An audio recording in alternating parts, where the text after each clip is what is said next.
ভাই আপনি কি ওমর অন ফায়ারের ফ্যান? What's up guys, this is you. কেমন আছো তোমরা? আশা করি সকলেই ভালো আছো। আজকে আমরা যাকে নিয়ে কথা বলবো তিনি হলেন আপনাদের তুষার ইমরান ভাই, যার ব্রেন মাথায় না, গোয়াতে। এখন আমার এই কথা বলার পিছনেও যথেষ্ট কারণ আছে। তার আগে আপনাদের কিছু ভিডিও ক্লিপ দেখাই, তাহলে আপনারা ক্লিয়ারলি বুঝতে পারবেন।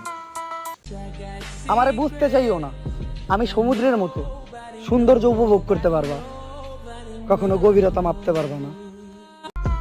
ওরে বাবা রে, গোয়া মারছে। ওলার দে অ্যাটিটিউড অন্যরকম।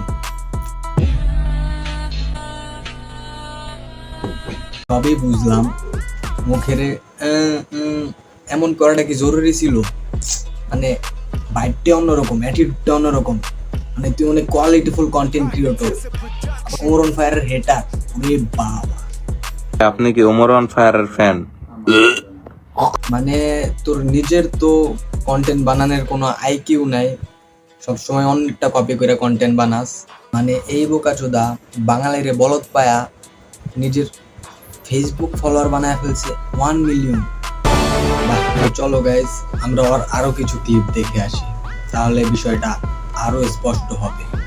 যারে অন্যের পাশে দেখলে কষ্ট হয়, তারে নিজের পাশে যত্ন করে রাখতে হয়।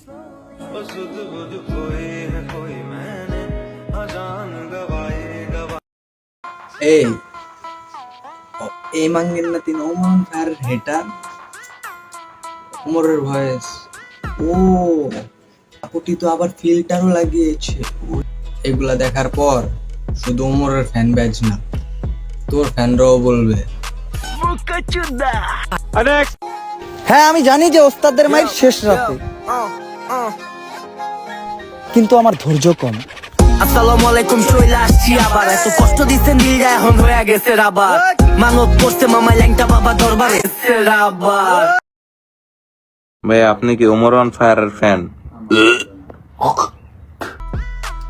আচ্ছা বুঝলাম, তোর ওমর রে ভালো নাই লাগতে পারে, এর লেগে তুই এমন এক্সপ্রেশন দেখাবি, মানে ওরা দেখে তোর বমি আসতেছে। ওমরের ভয়েস দিয়ে টিকটক ভিডিও বানায়া ওমরের ফ্যান ফলোয়ার থেকে সিম্পাতি কামাই করলি, তারপর আবার ওমর রে নিয়ে বাজে মন্তব্য করলি। ভাই তুই চাস কি ওটা কম? তোর জন্য আমার ভিতর থেকে একটা লাইনে আসতেছে, यही पटक के चोट देंगे, चल निकल मादर चोट। আচ্ছা, আমার ব্যাপারে তো সব জানলাই, এখন তোমার ব্যাপারে কিছু জানতে চাই। আচ্ছা, তোমার উইকনেস কি? উইকনেস বলতে তেমন তো কিছু নাই, কিন্তু আমার একটা বদ অভ্যাস আছে, ওটা হচ্ছে মানে অল্পতে আমি রাগ হয়ে যাই। এটা আবার কেমন কথা? অল্প তো রাগ হয়ে যেত, আবার কেমনে? এই যেমনি ভাই তুই নিজে কাপড় ব্লগারদের রোস্ট করস, অথচ নিজের ফ্রেমে মাইয়া নিয়ে ভিডিও করস। তাহলে তোর ভিতর আর ওদের ভিতর পার্থক্য রইল কই? ওরা বউ ব্যবসা করে, তুই তোর বান্ধবীর নিয়ে ব্যবসা করস। বোকা চোদা। এতদিন দেখতাম বউ ব্যবসায়ী ভার্সেস অন্য, কিন্তু এখন পাবলিক দেখবে বান্ধবী ব্যবসায়ী ভার্সেস অন্য। সো গাইস, ভিডিওটি ভালো লাগলে ফটাফট শেয়ার করো, লাইক শেয়ার কমেন্ট মাস্ট। দেখা হচ্ছে নেক্সট কোনো ভিডিওতে। আল্লাহ হাফেজ।